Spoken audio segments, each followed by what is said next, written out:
Assalamualaikum warahmatullahi wabarakatuh. Saya Aliviana Joseph Yola dengan NPM 2314231019 kelas TIPA. Saya di sini akan menjelaskan tentang identifikasi makhluk hidup, pengamatan struktur hewan, dan juga determinasi bunga. Yang pertama ada identifikasi makhluk hidup. Dalam biologi, suatu makhluk hidup ataupun organisme dari bahasa Yunani atau organismos adalah setiap entitas individual yang mampu menjalankan fungsi-fungsi dari kehidupan. Identifikasi makhluk hidup adalah upaya mencocokkan suatu jenis makhluk hidup dengan kategori tertentu yang telah diklasifikasikan dan diberi nama secara ilmiah oleh para ahli. Pada awalnya dalam klasifikasi, makhluk hidup dikelompokkan dalam kelompok-kelompok berdasarkan persamaan ciri yang dimilikinya. Kelompok-kelompok tersebut dapat didasarkan pada ukuran besar hingga kecil dari segi jumlah anggota kelompoknya. Namun, kelompok-kelompok tersebut disusun berdasarkan persamaan dan juga perbedaan. Urutan kelompok ini disebut juga takson ataupun taksonomi. Kata taksonomi sendiri berasal dari bahasa Yunani, yaitu taksis, yang artinya susunan, penyusunan, atau penataan. Bisa disebut juga takson, yang artinya setiap unit yang digunakan dalam klasifikasi objek biologi. Dan ada juga nomos, yang artinya hukum. Menurut Carolus Linnaeus, tingkatan takson diperlukan untuk pengklasifikasian yang berurutan dari tingkatan tinggi yang umum menuju yang lebih spesifik di tingkatan yang terendah. Urutan hierarkinya yaitu yang pertama ada kingdom, yang artinya kerajaan. Yang kedua ada phylum atau filum untuk hewan. Yang ketiga ada divisio atau divisi untuk tumbuhan. Yang keempat ada klasis, yang artinya kelas. Yang kelima ada familia, yang artinya keluarga. Yang keenam ada genus atau marga. Yang ketujuh ada spesies atau jenis. Dari tingkatan di atas bisa disimpulkan jika dari spesies menuju kingdom maka takson semakin tinggi. Selain itu, jika takson semakin tinggi maka jumlah organisme akan semakin banyak. Persamaan antar organisme akan semakin sedikit, sedangkan perbedaannya akan semakin banyak. Sebaliknya, dari kingdom menuju spesies, maka takson semakin rendah. Dan jika takson semakin rendah, maka jumlah organisme akan semakin sedikit. Persamaan antar organisme akan semakin banyak, sedangkan perbedaannya akan semakin sedikit. Selanjutnya ada tumbuhan dikotil dan juga tumbuhan monokotil. Tumbuhan dikotil adalah kelompok tumbuhan berbunga yang termasuk dalam klasifikasi tumbuhan berkeping 2, atau disebut juga dikotiledon. Istilah dikotil merujuk pada embrio tumbuhan yang mana terdapat 2 daun lembaga atau kotiledon pada bijinya. Contoh dari tumbuhan dikotil adalah belimbing, yang kedua ada pepaya, dan yang ketiga ada cempedak. Ciri-ciri tumbuhan dikotil juga ada 3. Yang pertama ada berakar tunggang, yang kedua batangnya cenderung bercabang, dan yang terakhir ada tulang daun biasanya berbentuk oval ataupun berjari. Selanjutnya, tumbuhan monokotil adalah kelompok tumbuhan berbunga yang termasuk ke dalam klasifikasi tumbuhan berkeping 1 atau disebut juga monokotiledon. Istilah monokotil merujuk pada embrio tumbuhan yang hanya memiliki 1 daun lembaga atau dikotiledon pada bijinya. Contohnya, tumbuhan monokotil adalah rumput teki. Ciri-ciri tumbuhan monokotil ada 3, yaitu yang pertama biji tunggal atau hanya 1 biji, yang kedua akar serabut, dan yang ketiga ada tidak mengalami pembelahan saat berkecambah. Perbedaan tumbuhan monokotil dan juga tumbuhan dikotil ada 4, yaitu yang pertama ada bentuk akar. Perbedaan pertama, tumbuhan monokotil dan juga dikotil adalah bentuk akar. yang mana tumbuhan monokotil itu cenderung memiliki akar yang berserat yang memanjang ke arah yang berbeda. Sedangkan akar tanaman dikotil juga mengandung akar tunggang yang disebut akar tunggang, dari mana akar lain yang lebih kecil bentuknya bercabang. Yang kedua itu ada bentuk daun. Untuk daun monokotil memiliki stomata pada kedua sisinya. Namun, beberapa tanaman dikotil memiliki stomata yang hanya pada satu permukaan daun, biasanya bagian bawah. Kemudian stomata pada monokotil disusun secara teratur, sedangkan pada dikotil terlihat acak. Yang ketiga dari perbedaan monokotil dan dikotil adalah bagian batang. Untuk batang, monokotil diselingi dengan berkas jaringan pembuluh, sedangkan berkas pembuluh batang dikotil tersusun melingkar. Yang terakhir, ada bunga. Pada bunga monokotil, jumlah bagian bunga adalah kelipatan atau sama dengan 3, sedangkan banyaknya bagian bunga pada dikotil adalah kelipatan 4 atau 5. Selanjutnya, ada hewan vertebrata dan avertebrata. Vertebrata atau disebut juga hewan bertulang belakang adalah golongan hewan yang memiliki tulang belakang.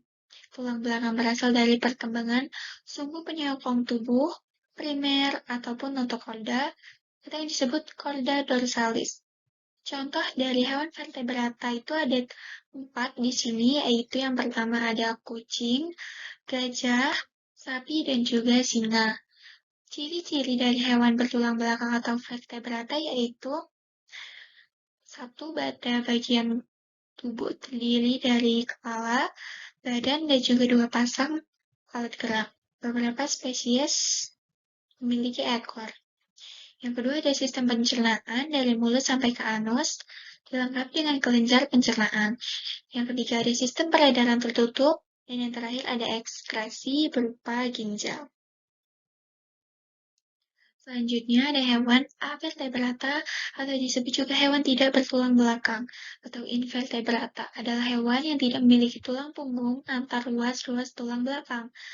Contohnya ialah cacing. Ciri-ciri hewan yang tidak bertulang belakang itu ada 4 di sini. Tidak adanya tulang belakang dan juga tulang punggung. Yang kedua, susunan syarafnya berada di perut. Yang ketiga, karena kurangnya sistem tulang yang kompleks. Beberapa invertebrata cenderung lambat dan berukuran kecil di alam. Yang terakhir, memiliki rangka luar dan otak tidak terlindungi oleh rangka. Sini ada hewan tidak bertulang belakang atau disebut juga avertebrata, itu dikelompokkan menjadi 8 kelompok. Kedelapan tersebut ialah hewan berpori atau porifera, hewan berongga atau coelenterata, selanjutnya ada cacing pipih atau Platyhelminthes, ada juga cacing gilik atau Nemathelminthes, ada juga cacing berkuku-kuku, Annelida, dan ada juga hewan lunak atau Mollusca, ada hewan dengan kaki berruas-ruas atau arthropoda, dan yang terakhir ada hewan berkulit duri atau Echinodermata. Ada juga dari hewan vertebrata terbagi 5 kelompok, yaitu Pisces, amfibia, reptilia atau reptil, aves atau burung, dan juga mamalia. Vertebrata ialah subfilum dari Chordata yang mencakup semua hewan yang memiliki tulang belakang yang tersusun dari vertebra. Selanjutnya, ada pengenalan struktur hewan. Struktur dari sel hewan itu terdiri dari mitokondria, sentriol, nukleus, nukleolus, kromatin, ribosom, retikulum endoplasma, mikrotubulus, membran plasma, vakuola, sitosol, selaput inti, badan Golgi, sitoskeleton, lisosom, dan juga pereksisom. Sel hewan adalah suatu bagian organel terkecil dengan selaput tipis yang di bagian dalamnya terdapat larutan koloid mengandung senyawa kimia. Sel ini memiliki sejumlah keunggulan, salah satunya yaitu mampu menduplikasi diri secara mandiri melalui proses pembelahan. Selanjutnya, ada macam-macam jaringan pada hewan. Yang pertama ada jaringan epitel.